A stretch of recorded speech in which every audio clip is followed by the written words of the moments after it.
which is dealing with lifelong learning. That's certainly a topic which is very appropriate to Korea, where learning is regarded as one of the prime targets in life, even though seen by some just as a possibility to enhance status and not gaining practical knowledge. I myself am Secretary General for the Korean-German Chamber of Commerce and Industry here in Korea. That's the only official foreign business chamber here because we are supported and audited by the German government. We have 450 members, Korean and German companies, and beside my duties at the chamber, I'm also lecturing at Korean universities, and I feel very honored to be moderator in this distinguished session. I would like to introduce the other participants in the panel. This first, Professor Kjell Rubenson. He is a distinguished scholar, has been advisor to the Swedish government, and has himself been moderator, I think, for the session C1. So that's a topic, vocational training, where we just continue. Then we have Mr. Roger Hill, who is not only a professor at university, but has some experience in teaching high school. Insofar, down-to-earth, practically minded approach, as I assume in his presentation as well. Then I welcome from Korea our local heroes, Mr. Kim Gyu-tae, from Director General of Lifelong and Vocational Education Office in the Ministry of Education, Science and Technology, and Mr. Im So-jong, Director General, Bureau of Skills Development, possibly in policy in the Ministry of Labor, both, as you would expect, graduating from the prestigious Korean universities.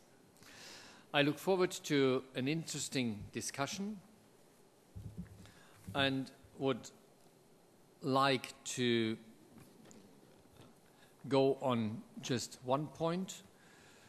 If we talk about lifelong vocational education by stages of life, we always have to keep in mind it's for society that we are learning, it's for the company, and it's for our own prospects, status, career, money, and the fulfillment of personal ambition. And I'm sure we'll have interesting presentations. First, Professor Rubenson, and then Professor Hill will give about 15-minute presentation, and I expect the participants in the forum over here to discuss the statements of the other discutants as well, to give you a lively discussion. Thank you very much, and you have the floor.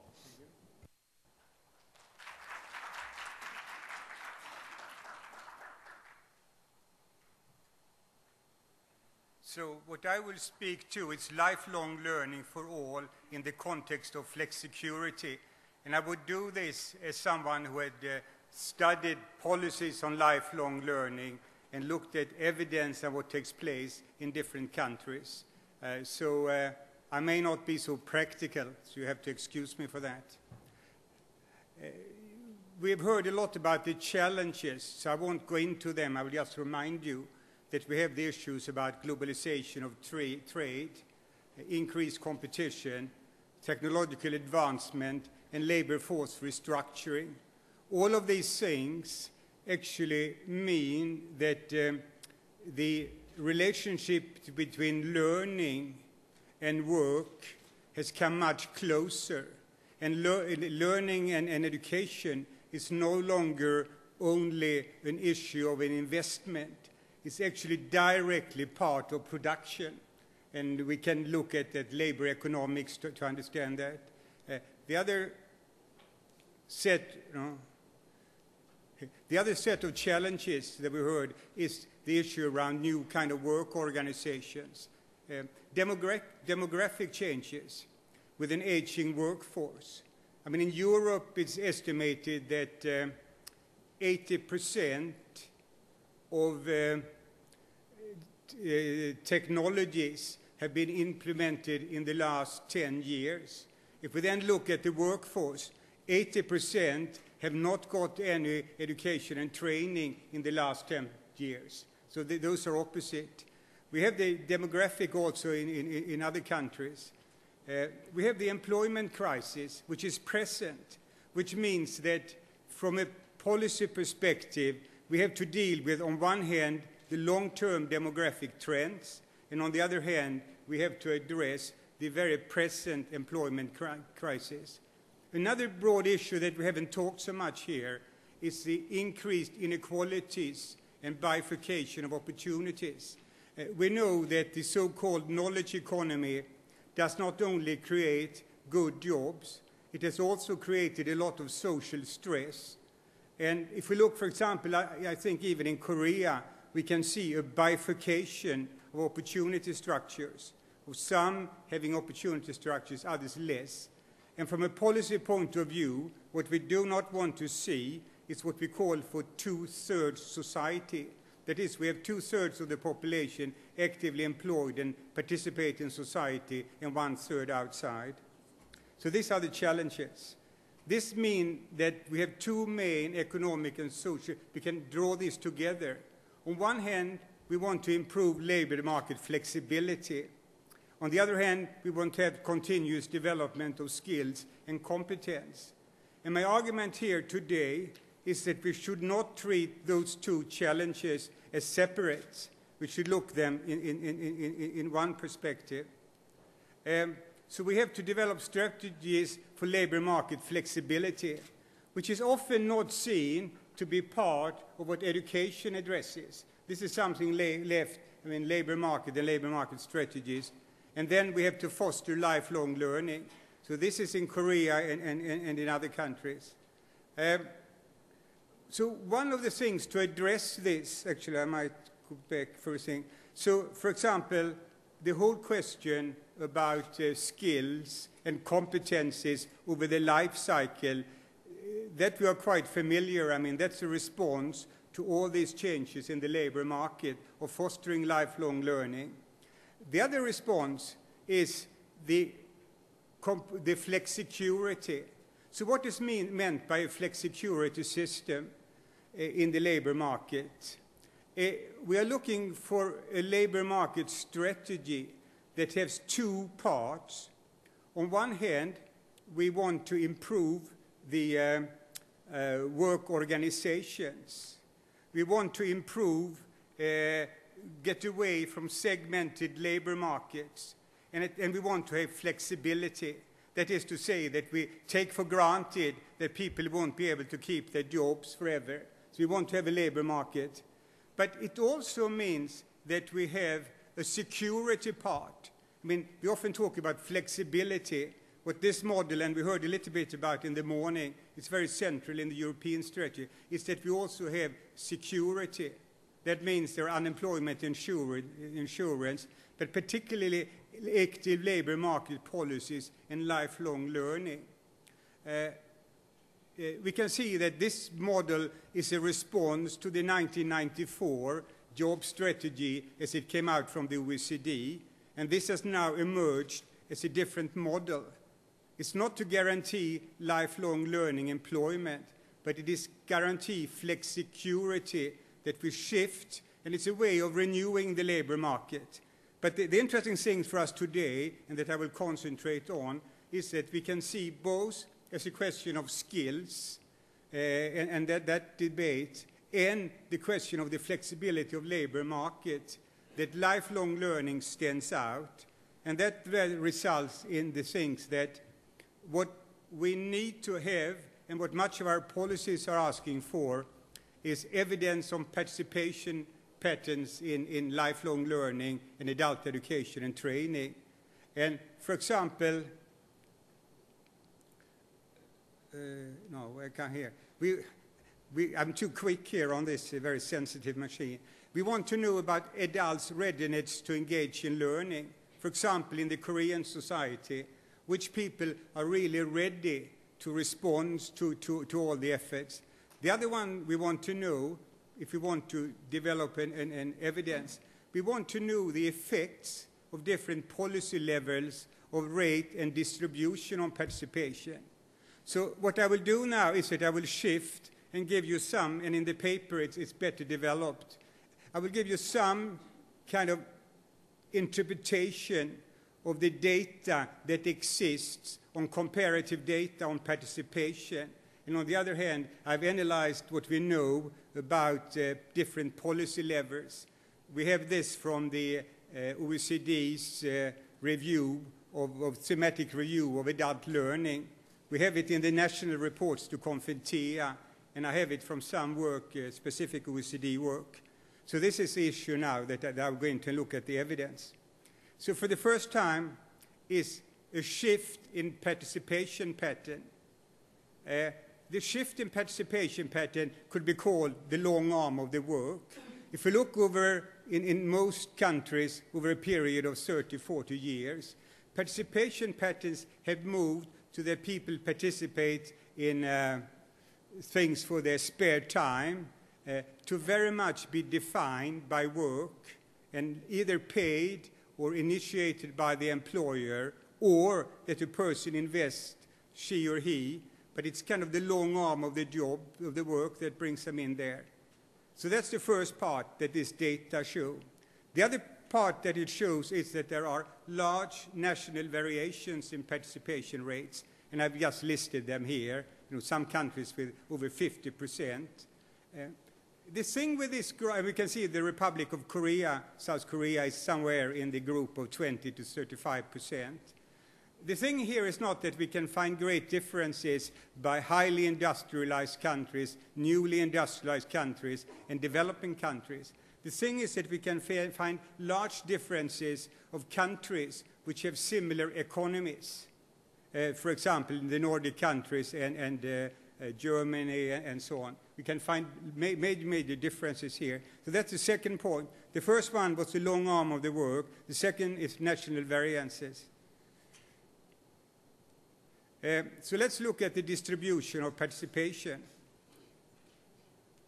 If we look at that, the law of inequality is present in all countries. What I mean by that is that we find in Korea, in Taiwan, we find it in Sweden or Canada, that of course those with more education will get more. There is kind of a second creaming. We find that there are age differences. And the age differences in participation are particularly disturbing in the light that we are saying that we need a larger amount of people working longer. So that's one of the thing. So these issues, and then we have differences depending on the kind of work you do. I mean, there are differences related to what kind of industry you work in. There are differences in what hierarchy of the workplace you're working in. There are differences if you're working in an export-oriented larger company with someone that produces for the home part. But there are also differences in the extent to which you are expected to use your competencies at work. So one of the major differences I find when I run equations is that people who are in work that have very low demand for them to use their competencies also have a low participation pattern, a low investment from companies, and a low self-investment. So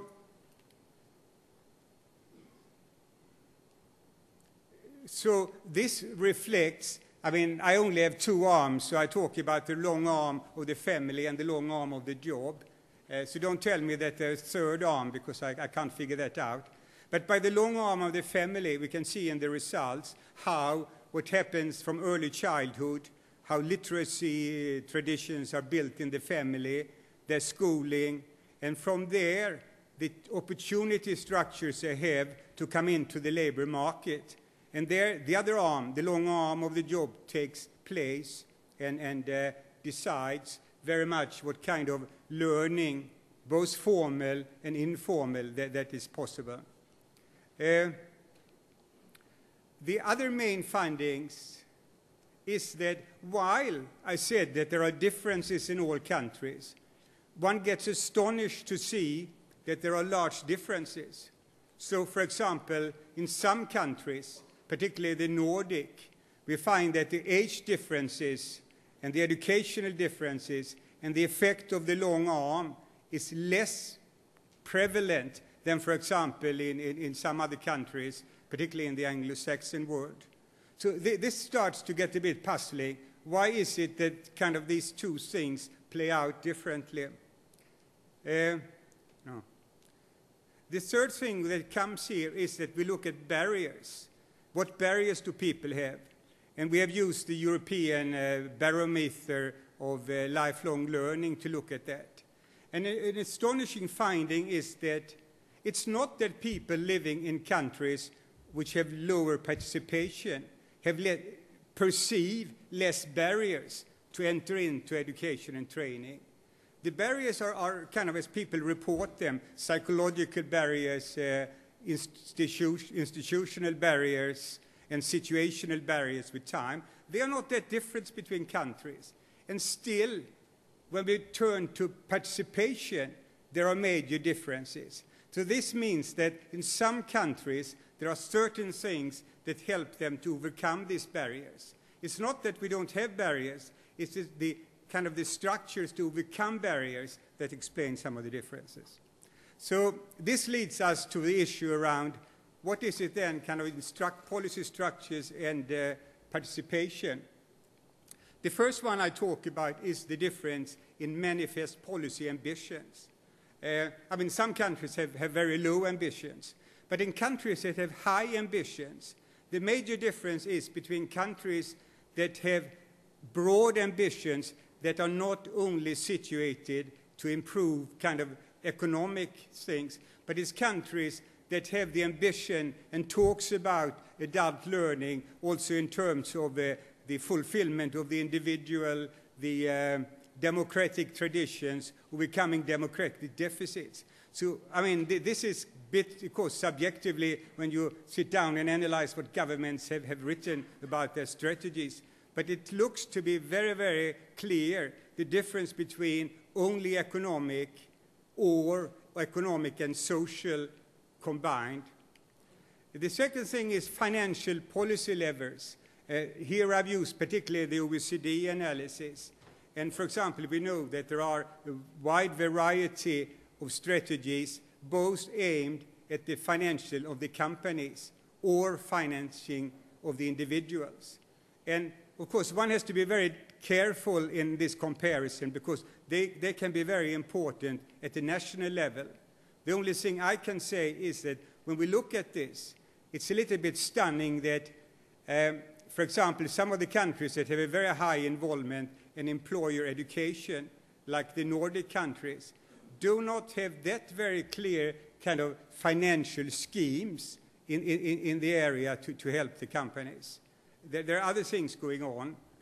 When we look at the individual level, one thing that stands out at the individual level is the extent to which countries have public financing that is protected going to the weaker groups. That is one of the things that come out, and I will talk more about that.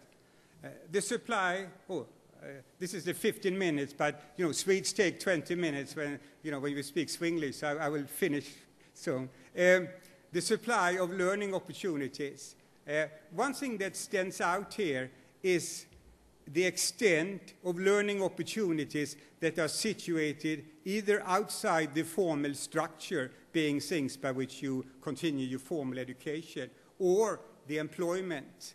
What we find is that countries that also have a well-structured funding schemes for what we could call popular adult education, non-formal adult education, they stand out because here older people find a reason to participate. So the explanation why they have smaller age differences, smaller educational differences, is particularly, and I think this is one thing that was observed at earlier in OECD works, the role of the voluntary sector and the way it's financed and structured. And these results very strongly support that. Information and guidance systems we heard in the morning. I mean, there are a lot of interesting things is happening. There are no really good comparative study of which kind of system results. What one can see is that if there is an information and guidance system that is not only there to respond to those people that already kind of have a demand or see that they want to do it, but a guidance and information system that simultaneously builds demand. For example, when we have outreach work financed through different immigrant groups, financed through workplaces, those information systems seem to be able to build a demand, and what I mean by a demand is to get people to understand where they fit vis-à-vis the learning. So some of the conclusions. I've already said that there are inequalities in all countries, but the disparities varies. This data strongly suggests that public policy has a role both in rate of participation as well as the distribution. I talked about the workplace. The availability of training opportunities is strongly related to job workplace characteristics. But we can see the central role. So if we want to construct a strategy, even if we don't like the link between work and learning, we have to understand it has to be partly situated there to reach these people. Co-financing is one that I haven't talked about. Earmarked financing it seems to be important. Supply of learning opportunities, the role of the voluntary sector. And this is a point I haven't talked, but I really want to hammer home that we have to leave the discussion on lifelong learning with a preoccupation of supply. That is to say, we don't have enough of people that have these kind of skills. I mean, that's one point. We have to shift the discussion to ask what demand are made on these people. I mean, the data of workplaces clearly show that if you change the demand structure, people's interest in participation kind of really change. So that means that in that way, a flexicurity system where we build in up, develop labor market kind of jobs that are in themselves demanding, allow learning, married to a lifelong learning system, might be an answer to some of the questions I talked about before, the double question of flexibility and getting people to learn. So thank you very much.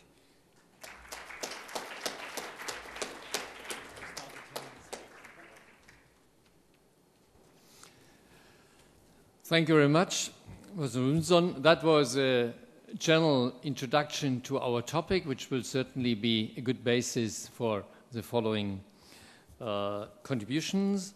One thing struck me when you were talking about participation, because we have very different participation of, let's say, female, other special groups, either in education or in employment. For example, if you look in Korea, you have a very strong participation of ladies in education, whilst in the labor market it looks different. And you have a very strong participation in high degrees, whilst the practical jobs done later are quite different. Just to give an example, my students at university, when I asked them, ladies, what job will you do? 70% of them wanted to become a stewardess. I was struck. Why are they going to university? In Germany, someone would do middle school, maybe high school at best, to become a stewardess. So a formal overqualification with a lack of practical qualities, that's a problem in Korea. And if you are overqualified anyway for your job, why should you continue learning? Except for getting an even higher status by adding the PhD to your name. And one further problem in Korea, as I see it, and perhaps later our friends from Korea will touch to it, how many jobless people do we have which are highly qualified and are trying to get even more qualified, and then instead of a jobless BA, you have a jobless PhD. But that's enough from my side. So I'm looking forward to Professor Hill to give his remarks. Thank you.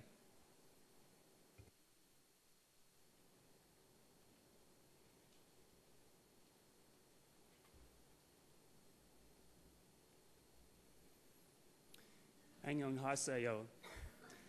And that's the only one that I'll try to pronounce.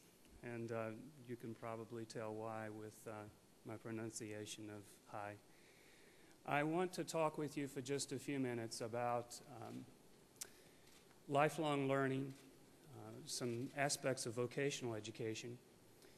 And in particular, I'm going to begin by talking a little bit about why it's so important, and then move into a specific example of something that's happening in the state where I live in the United States that's giving some guidance to lifelong learning.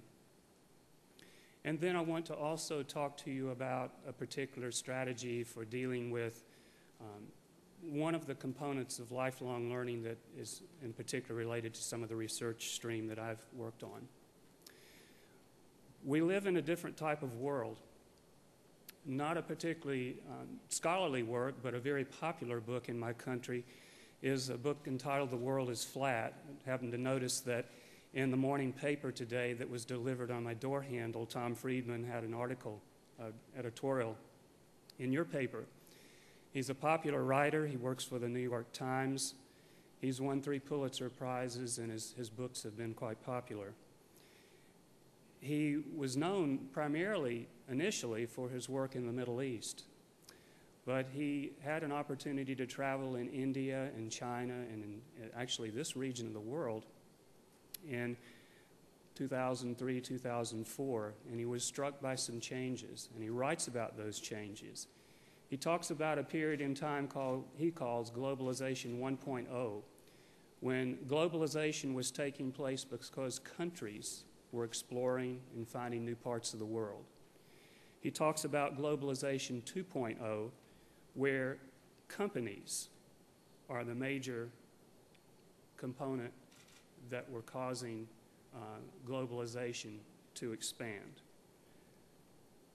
And then he talks about globalization 3.0, which is where we are today. And in the ways in which he describes globalization 3.0, there are dramatic changes in the world of work and in the world that we live in terms of our lives. For the first time ever in the history of the world, in globalization 3.0, individuals and small groups can globalize. And this is a fairly dramatic change in terms of capabilities. And people who are already in the workplace, which involves a lot of people, are pressed to do additional learning because of this, to be able to be competitive and to be able to be a part of this global world that we live in today. Friedman talks about several different things that have caused this particular picture that he paints, that he calls globalization 3.0.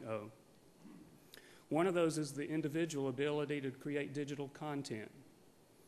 Every single one of you in the room probably has done that. You've created email, you've written other items, but the way that we do that anymore is to create digital matter. And that digital material can very easily be transmitted. It can be transmitted across your city, can be transmitted across the country, but it can also just as easily be transmitted around the world. That's a relatively new capability. Another thing that's happened in the financial markets in 1999 and 2000 was that we overbuilt our technology infrastructure. Fiber optic cable was laid across all the oceans in the world. And a lot of people were in the process of getting rich when kind of the bubble burst, but we overbuilt. And as a result, if I were to call home right now, all the way around the globe, I'd have to look at my watch. I might be waking some people up. It's 14 hours difference. But I could do that, and I could do that fairly easily, and I could do that fairly economically. And the reason that I could do that almost for free is because we overbuilt the technology infrastructure, particularly for information systems. This PowerPoint that I'm running right now, I created at home. Had an opportunity to see it on the computer back here a little while ago, and your PowerPoint looks a good bit different from my PowerPoint. It had Korean characters all over the screen. If I could remember where different commands were, I could probably figure out how to operate it a little bit. Fortunately, there was some good assistance back here for a little operation that we needed to do. But the PowerPoint file that I created on my PowerPoint back home is running on your Korean version of PowerPoint.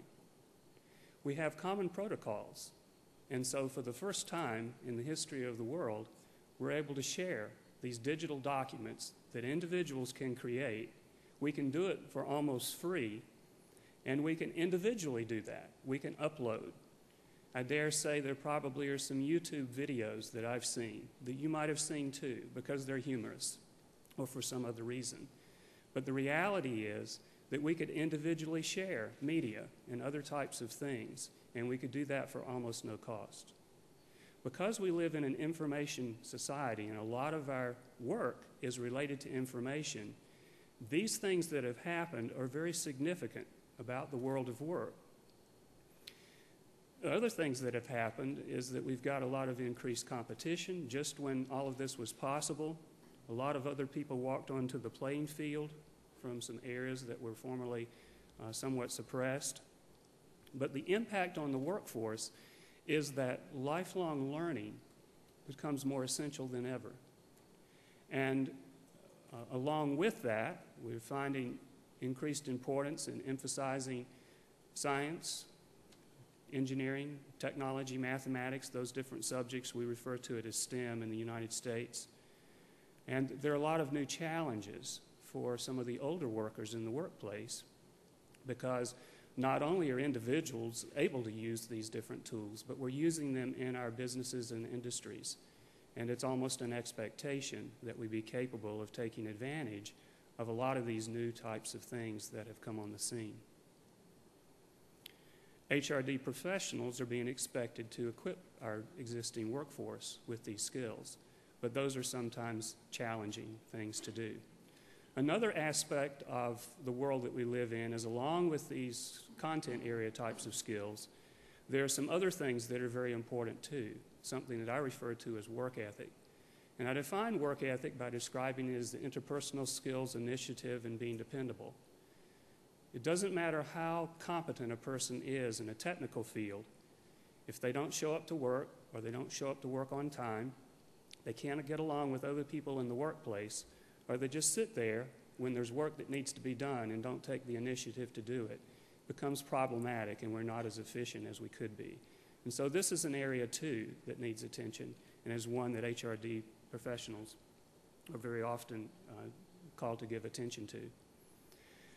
So when we think about the challenge, well, the challenge is multiple, but in particular, because of the change in the workplace and the changes in the world, lifelong learning is essential.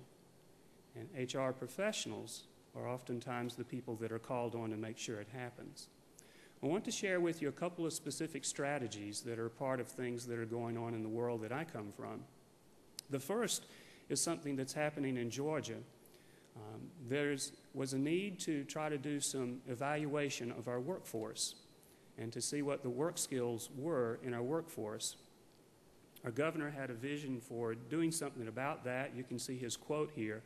But basically, he wanted to link workforce development and education together. And the strategy that was used for that is a program called Work Ready.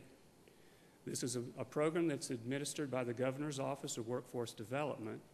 It basically has some key elements. It's an assessment, or a test, if you will, that people can take for no cost. It provides a certificate. Industry and business do job profiling, where they take the various skills or abilities that are needed in a particular job. And then people who are looking for work take their assessment and match that against the requirements for the job. And so it provides a way of matching employees with work opportunities. If there's not a good fit, there also are educational opportunities behind that that help to equip people with what they need for work.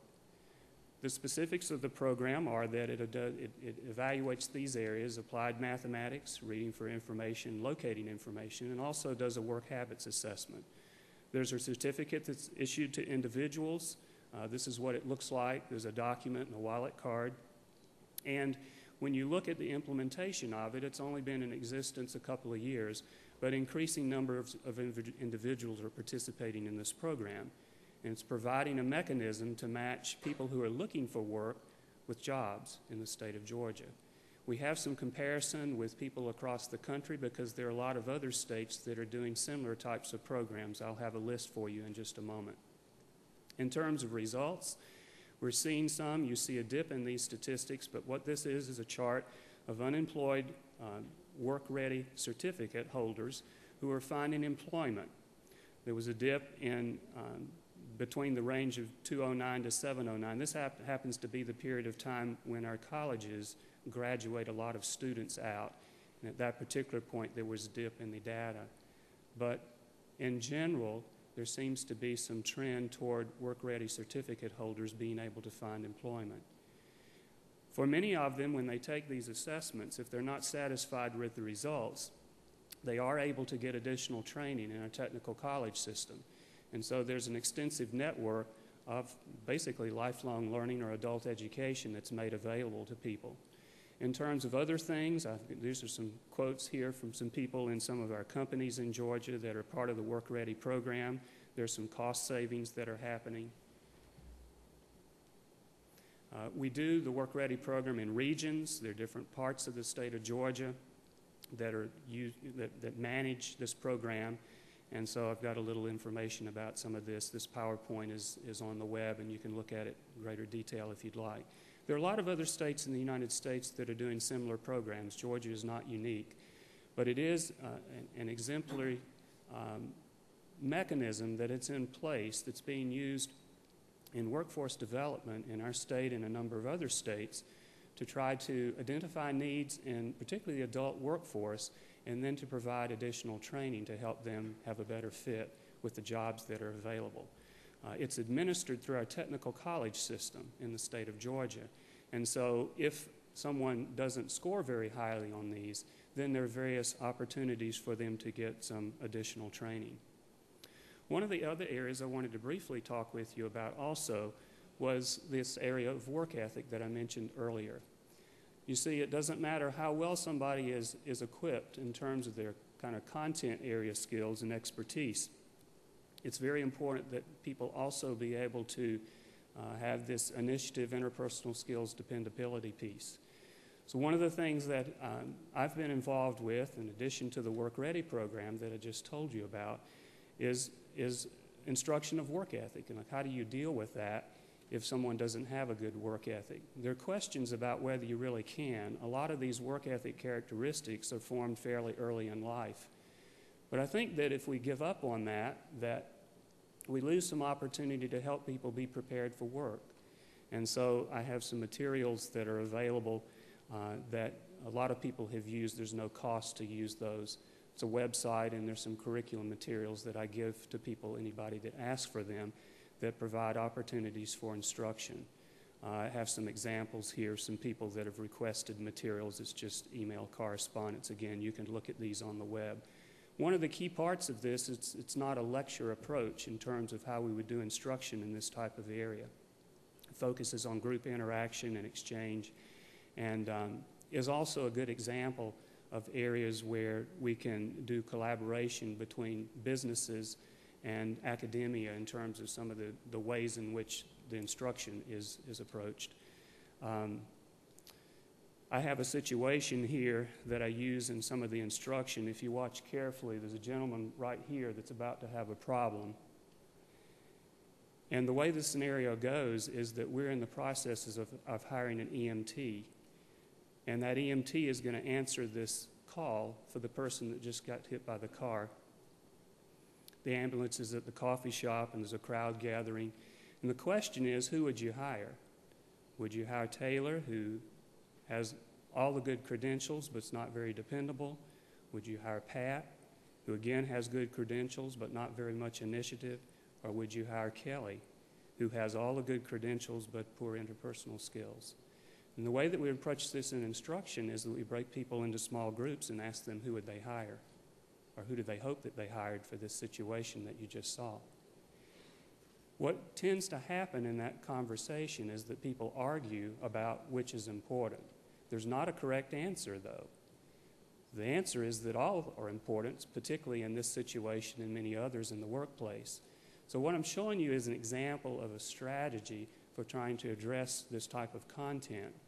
And it's the approach that's taken in some of the materials that I've developed related to addressing work ethic.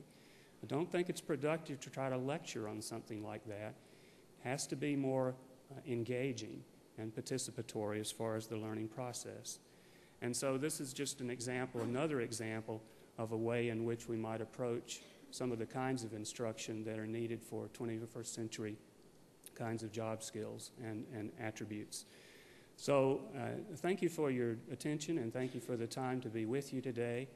We may have some time a little bit later for some Q&A, but my thoughts are that lifelong learning is essential, and that one of the reasons that it will be essential for indefinitely into the future is because of changes in the workplace, and many of those changes revolve around changes in our technology infrastructure. The other piece I would say is that there are things beyond just the content area that are important. And a key part of that is the affective side, the interpersonal skills, the ways in which we're related with other people, even the ability to communicate, the ability to stand and express your ideas. One of the most essential skills anymore in the world of work in particular is to be able to share ideas and to communicate effectively. So thank you.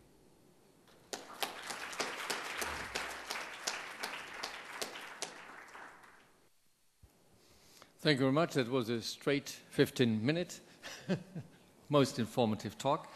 Let me come back to a few points you mentioned.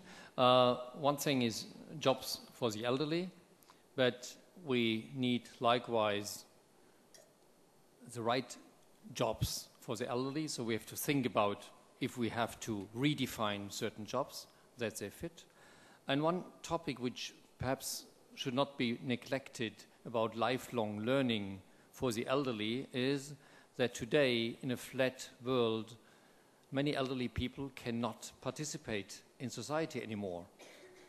If you are not aware how to work with a laptop or a computer today, it's difficult to shop, it's difficult to vote, you can't get the grades of your grandchildren, and so on and so on. And that is a task as well, to increase education and learning in order to permit the elder population to participate. And one other thing we should mention, we are not able to pay for the pensions of so many elderly people if we let them go, and Korea is a especially extreme example. If we let them go with 55 years, and then they have another 40 years to live from the savings of their children, which are getting less and less anyway. And if you study until 25, then you go into retirement at 55, then it's no mathematician needed to calculate that that can't go on. One very important aspect was the different applicants for the job. And that's something which I would also like to focus on. Elder people have a broader quality than younger people. Because today it's very one-dimensional. A student is selected only how good he can memorize and how hard he has been learning at night.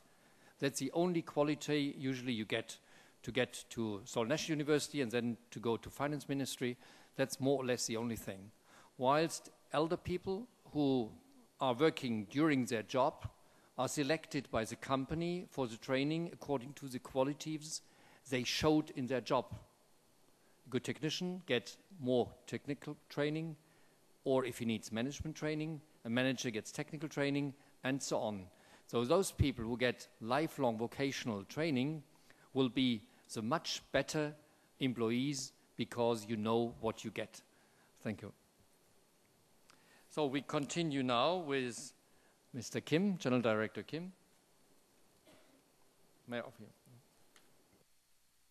you? 예, 감사합니다. 특히나 미스터 쉘 로벤슨 and 미스터 로저 힐, 예, 인상적인 발표 잘 들었습니다.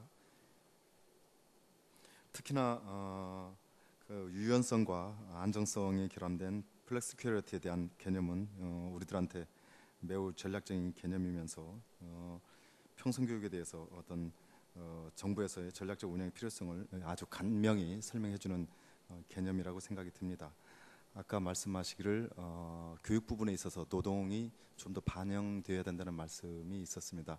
사실상 여기 옆에 앉아 있는 이 노동부의 임서정 국장님도 저 절친한 동기이지만 공무원 동기이지만 업무로 거의 만나는 일이 그렇게 많지가 않습니다. 앞으로 자주 친하게 지내야 될 것 같습니다. 그렇게 해서 노동이 교육에 반영되도록 좀 노력을 하겠습니다. 그리고 각국의 사례, 특히나 그 참여율, 그 다음에 재정 지원 여러 가지 이 요소를 중심으로 해서 각 나라를 비교를 해주셨습니다. 그런데 평생교육을 정책을 하는 사람의 입장에서 말씀을 드리겠습니다. 저희로서는 정책을 하는 사람한테 가장 중요한 것은 어떤 나라에게서 현상도 중요합니다. 매우 비교할 수 있는 중요한 요소인데 더욱 저희가 중요하게 생각하는 것은 거기에 이르기까지의 과정과 계기, 이해관계자의 갈등 등이 중요합니다.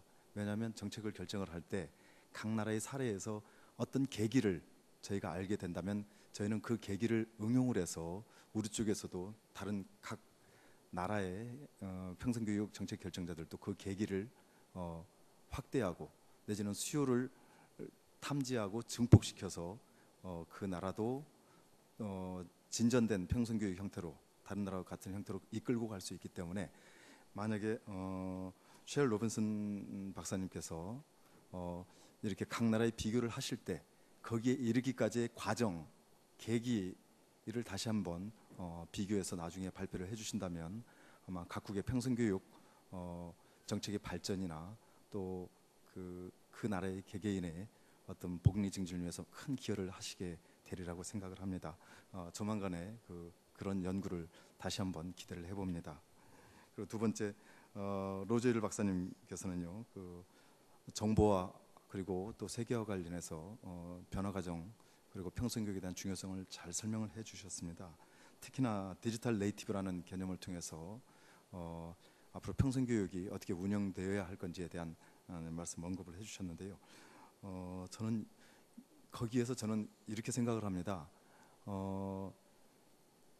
우리나라 대한민국에서도 평생교육의 가장 큰 장애 요인으로서 저희가 설문조사를 해보면 서베이를 해보면 시간이 없어서 직장 시간과 평생교육 프로그램과의 중복으로가 거의 90%를 이룹니다. 즉 대한민국 굉장히 바쁩니다. 그래서 실상은 대면 교육을 통한 평생교육에 굉장히 큰 한계를 가지고 있습니다. 그래서 저희는 이걸 사이버 형태로 온라인 형태로 지금 계속 이끌어 가려고 하고 있고 지금 현재 어제 마침 오늘 회의 발표를 위해서 전체 서베이 결과를 제가 어제 발표된 것입니다. 들고 나왔더니 대부분의 평생교육을 프로그램을 안내받기 위해서 어떤 방식으로 하는가 봤더니 약 67%가량이 온라인을 통해서 찾아가고 있고 서치를 하고 있고 또한 최근에 비형식 교육으로서 평생교육 온라인을 통한 평생교육 강좌가 급격히 증가를 하고 있습니다. 그래서 혹시 이 부분에 있어서 혹시 고민을 하셨다면 그러니까 저는 평생교육과 온라인을 믹싱해서 섞어서 평생교육에 대한 참여율을 대폭 높여보고자 하는 생각을 가지고 있는데 그 부분에 있어서 좀 아이디어를 말씀을 해주셨으면 좋겠습니다. 그리고 쉘 로빈슨 박사님께는 하나 여쭤보고 싶은 것이 평생교육에 있어서 보통 평생교육 정책을 담당하는 사람의 가장 큰 관심은 참여율을 높이는 것도 중요합니다만 가장 큰 관심은 운영되는 프로그램이 산업 현장의 수요를 얼만큼 적실히 반영해서 평생교육에 참여하는 사람이 이 직업에 직장 세계에 들어가서 생산성을 얼마나 높여주느냐에 가장 큰 관심이 있습니다. 예, 그 부분에 있어서 고민을 조금 말씀해 주셨으면 좋겠습니다. 예, 이상입니다.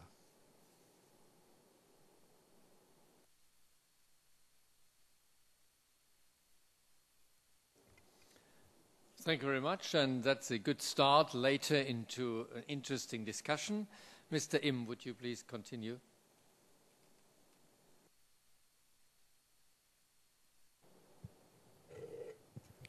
예, 임 사장입니다. 셀 로빈스 교수님과 로저일 교수님의 강의 잘 들었습니다. 두 분이 말씀해 주신 내용들은 저희들도 되게 고민을 하고 어떻게 하면 답을 찾을 수 있을까라는 부분이기도 한 것 같습니다. 우선 셀 로빈스 교수님께서 말씀해 주신 부분과 관련해서 간단히 코멘트를 해보면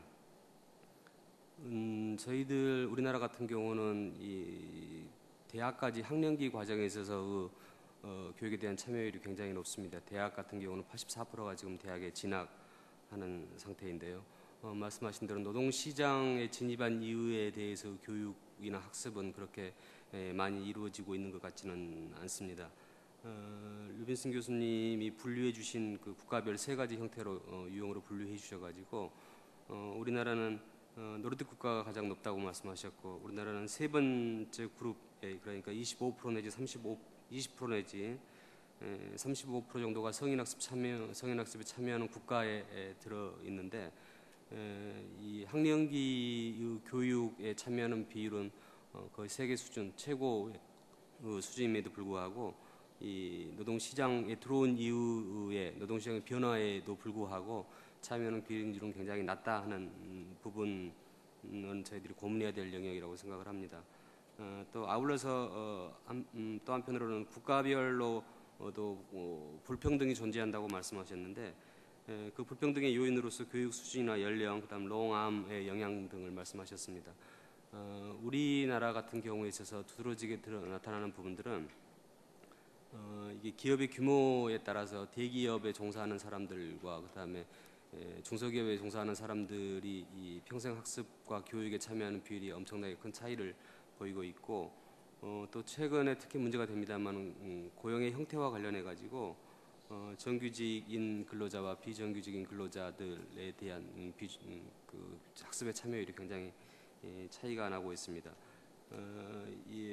그 대한민국에 있어서 비정규직 문제는 큰 사회적인 문제이기도 한데요. 이 비정규직 문제를 해결할 수 있는 좋은 방법 중에 하나를 학습, 직업능력 개발이라고도 하고 있습니다. 그럼에도 불구하고 아직 굉장히 낮은 수준이기 때문에 이에 대한 고민이 필요하다고 생각합니다.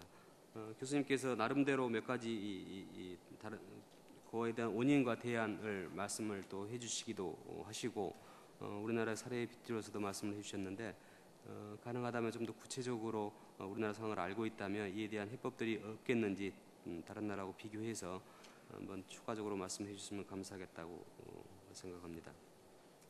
아울러 로저힐 교수님과 관련해 가지고는 세계화에 대한 그 진행 상황을 정리를 프리드만 교수가 한 내용을 가지고 잘 정리를 해주셨고 또 어떻게 해서 이 평생학습과 그다음에 고용에 이르게 되는 것들을 연계시킬 수 있는지에 대한 부분은 조지아의 워크레디 프로그램을 가지고 쭉 설명을 해주셨는데 약간 어렵기는 하지만 그래도 좋은 접근 방법이 아닌가라고 생각을 합니다.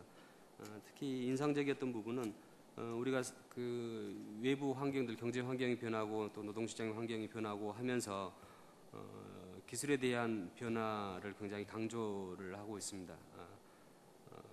그리고 물질적인 부분들에 대한 강조를 되게 많이 하는데 직업 윤리에 대한 부분은 사실은 조금 더 멀리하거나 아니면 강조하지 않는 상황이 돼 있는데 로제일 교수님께서 직업 윤리를 특히 굉장히 중요한 것으로서 이야기해 주신 부분은 굉장히 의미가 있다고 생각합니다. 저희들도 사실은 외부적으로는 이 기술의 변화에 따라가야 한다는 이야기를 하면서도 막상 이 사람을 고용한 기업체 관계자들을 많이 봤을 때는 윤리라든가 아니면 대인관계에 있어서 부족한 부분들 학력은 굉장히 높음에도 불구하고 그런 부분이 부족해서 잘 적응하지 못하는 사례들을 많이 이야기해 주셨습니다. 그래서 그런 부분에 좋은 많은 인상을 받았습니다. 감사합니다.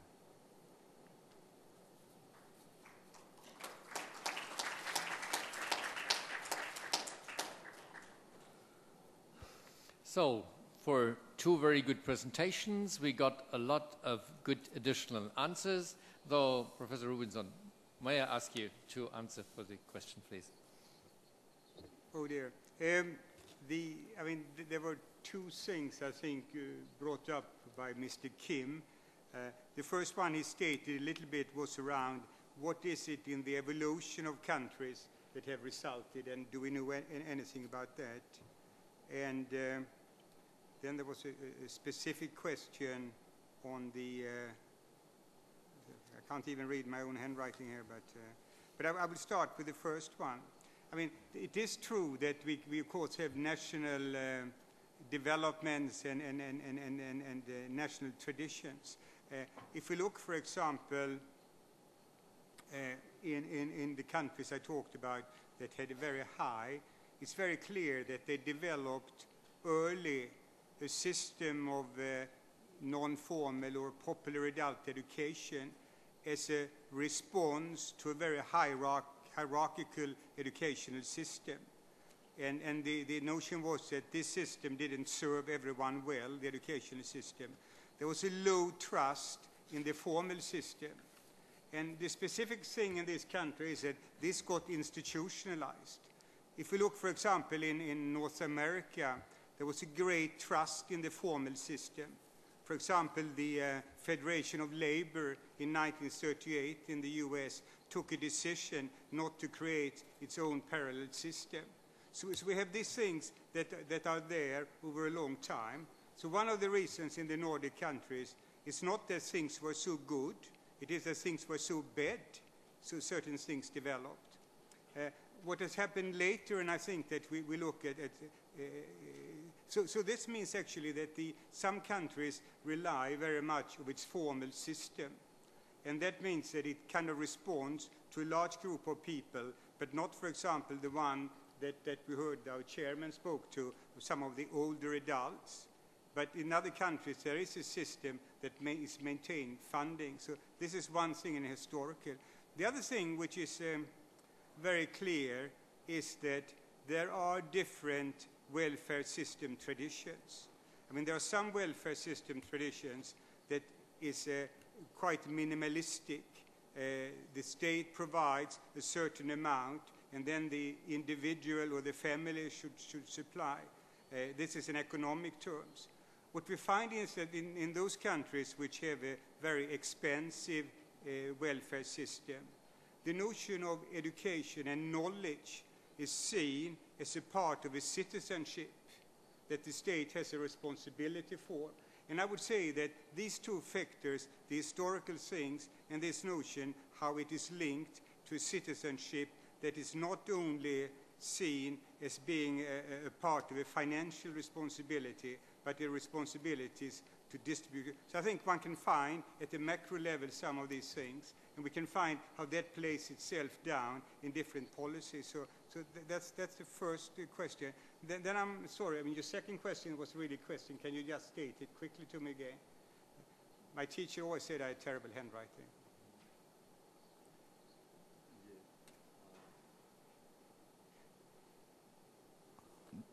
모든 국가들에 있어서 평생교육 정책은 아마 공통적인 정책은 프로그램을 만드는 데 있어서 그 기업이나 직장의 수요를 정확하게 반영을 해서 평생교육을 이수한 사람들이 이 직장에 가서 보다 생산성을 높이는데 그런 프로그램을 만드는데 많이 집중을 하고 있습니다.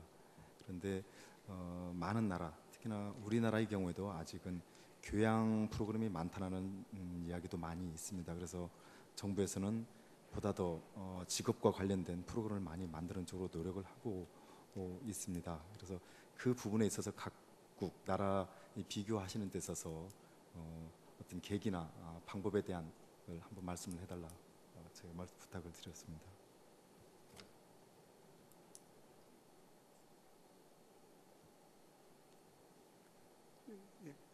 Thanks for reminding me. I think that the one point is that I mentioned that the question about the economic and skills that is kind of suitable for the workplace is something that we find in all countries. It's a given. You can find that in the different policy statements, in the different strategies. Where there are differences is to what extent the state, or the city or whatever unit is responsible, also should take a responsibility for the fuller embracement of learning for other parts in life.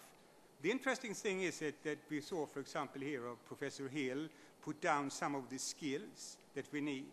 We need, for example, that one of the most difficult things is to develop what we call soft skills.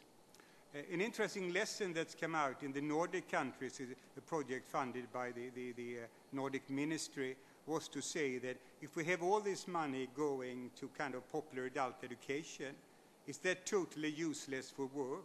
And one looked at it, and the response to that was actually that this had an enormous impact, because here people worked in study circles, they had to kind of take command over their own learning, it was big, and they could then use these skills inside their workplaces. At the same time, skills developed for workplaces were also used outside. So, for example, one of the great stories in this is an initiative up in the north. There is an older woman, she's probably as old as I am now, who had taken English, and afterwards asked that, do you know any English now? Can you apply this when you look at TV, English program? And she says, no, but what I do now is that when the butcher has kind of shortchanged me, I complain. So what she had developed was a kind of a skill that she could use, and she probably, if she was working, could use this other places. So this is one thing. The other thing about that is, of course, that we have to be careful not to define skills too narrow, because we can do a very quick change of the work organizations, and the need and the demand for skills totally shifts. So it's difficult, this one, of being so clear on what kind of skills is needing. And the very difficult other question I got is to dare to say anything about the Korean side. I think that Korea, in one hand, I think you partly gave the answer yourself, that you have now one of the highest kind of success rate. You are the envy of the world when it comes to develop university education. The secondary system, countries like Mexico benchmark against Korea, not United States or Europe, Korea. But I think this also has left you with a certain complacency, that we have reached this now and we don't need to think about the other level. We can find the same in Germany. Germany had a very, very successful dual system that helped people to come out to labor market, link it. But it's absolutely not very successful when it comes to continuing education. Going a little bit further on Korea and linking it to flexicurity, Korea has a very open labor market, and so do the countries that have a far-reaching flexicurity, like Denmark, Norway, Finland, Sweden, Netherlands. But the Korea invests quite little in its active labor market policies, in kind of training. And one of the explanations, I was lucky, I brought with me an article here about cooperative unionism and labor market flexibility in South Korea. What this author from Korea argues too, that Korea lost its ability to develop cooperative strategy. Corporate strategy means that you develop a strategy that has both the company, the state, and the individual, with the unions, particularly here then, the social partners. If I understand historically, and here I'm really not knowledgeable, Korea's change in unionism actually has made it less kind of efficient to develop flexicurity than the Nordic country, much too long. Professor Hill, would you do your part in answering questions addressed to you, please? I think the main area had to do with distance learning and the potential for that. And I would tend to agree that distance learning has tremendous potential for a situation where people don't have very much time and are challenged because of busy schedules. I would suggest that in terms of, there are probably a couple of different ways, though, that could play out. If people are being offered distance learning opportunities, but it is kind of open and not particularly structured.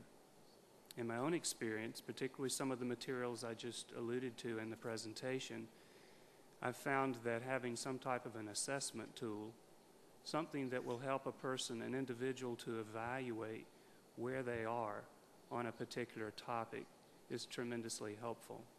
So in the case of the Work Ready program, there are assessments there that participants can take that will identify areas where they need to improve. And that gives guidance then into what areas of additional learning need to take place. In the case of the work ethic, if you were to visit the site that I mentioned there on the web, and you can, if you were to search for work ethic, at least in English, it'll be the second thing on the list. The first one is Wikipedia, definition of work ethic. But there are 2 assessments on that site that give an opportunity for one to evaluate their work ethic and to see a little bit of where you stand as compared to some others who have taken the assessment there. So I think having some guidance that allows a person to focus is helpful. With regard to more formal opportunities for online learning, again, those are likely going to be more focused anyway toward particular needs if they're conducted by a company or conducted for particular groups of people that need assistance. But I would be a proponent, a supporter of distance learning and online technologies as a strategy for providing additional learning opportunities to adults and other people, but in particular to adults who have busy schedules. I also think that as technology continues to advance and we have increasingly new tools available to us, that the ways in which we can conduct distance learning continue to expand and broaden. So things like synchronous learning, where we're able to stream video, versus asynchronous, which you could go to at any time you'd like to, and you still could do a video or have other types of materials there that are stored for people to look at. But there's opportunity, particularly in the synchronous world, for distance learning nowadays. Very easy to talk back and forth, have full participation by those that are a part of the learning experience, be able to distribute materials, on and on. It's increasingly, there are a lot of tools there available at our disposal to enhance learning opportunities for busy adults. Thank you very much. And now I've been a much too lenient moderator because we've just 5 minutes time left for the questions of the audience. So I would like you to come up with questions to any of the 4 participants here on the podium. Please don't hesitate.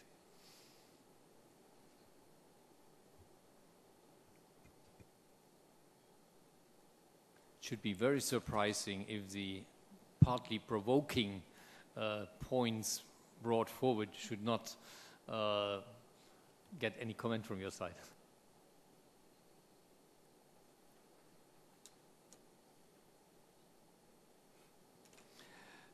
If no, there's one question over there.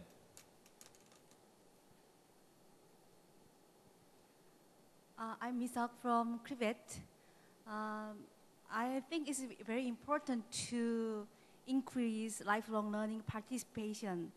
In this regard, we have to focus on the barriers to lifelong learning. So that I totally agree with Director General Kim's opinion that cyber learning or e-learning system should be one of the most important solutions. But in reality, in Korea, with a strong IT infrastructure, we still have difficulty to use internet or cyber learning system for lifelong learning. So would you tell me some example to use e-learning system as a useful one in another country? And also, would you tell us that is there any other solution besides e-learning in order to overcome time constraint? Thank you.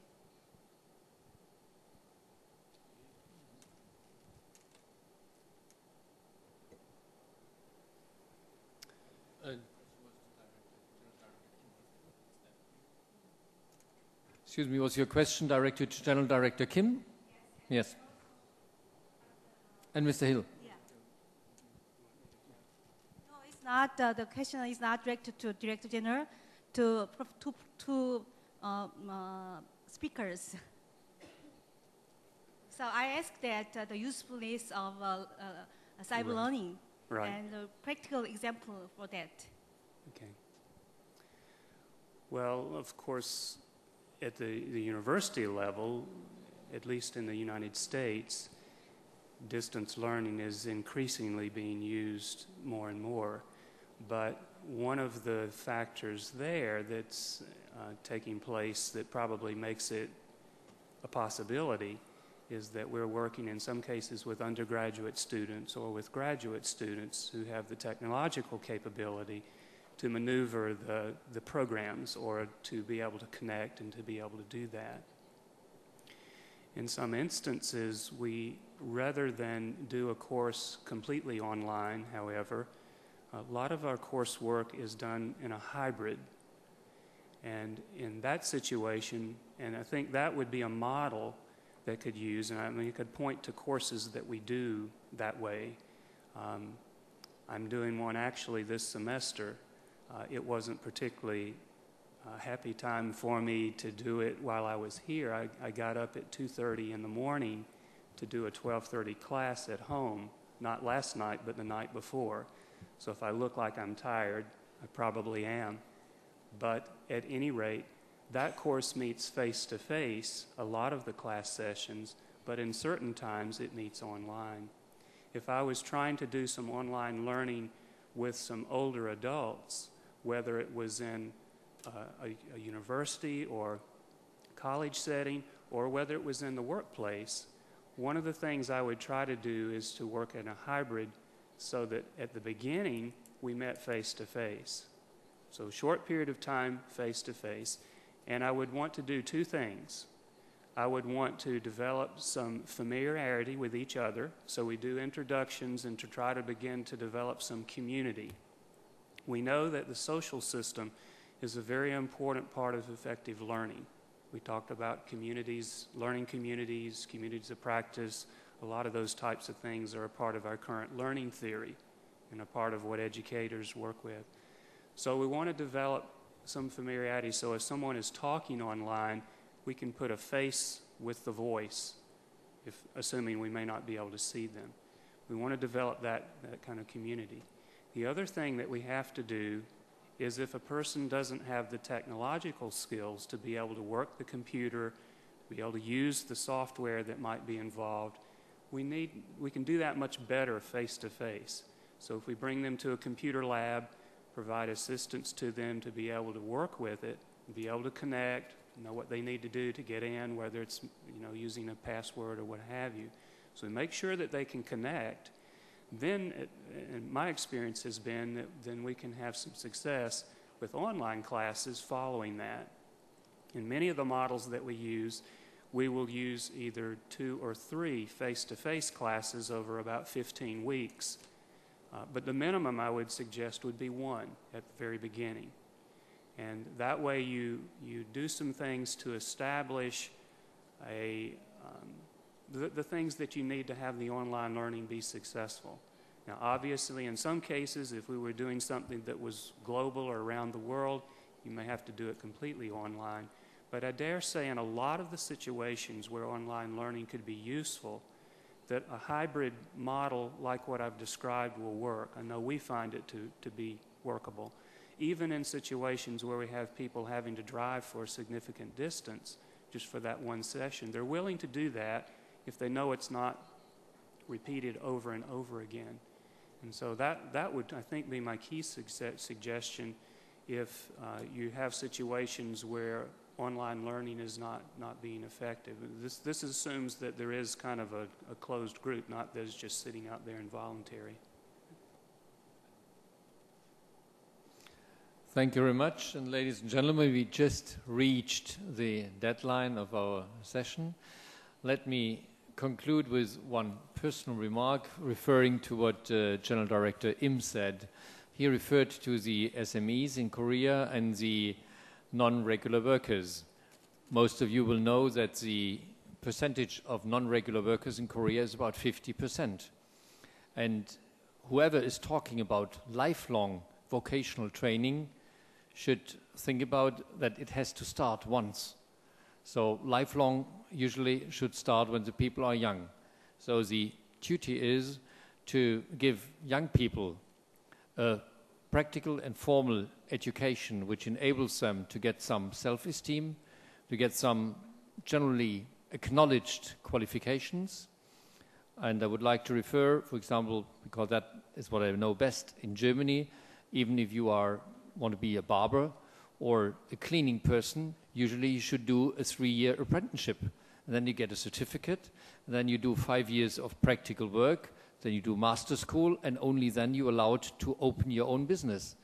Here we have many people who have their own business without any practical or formal qualification, and we have many in the non-regular sector which never got any education, and if you never got one, why should you then start in the middle of your life to suddenly think about to improve this education?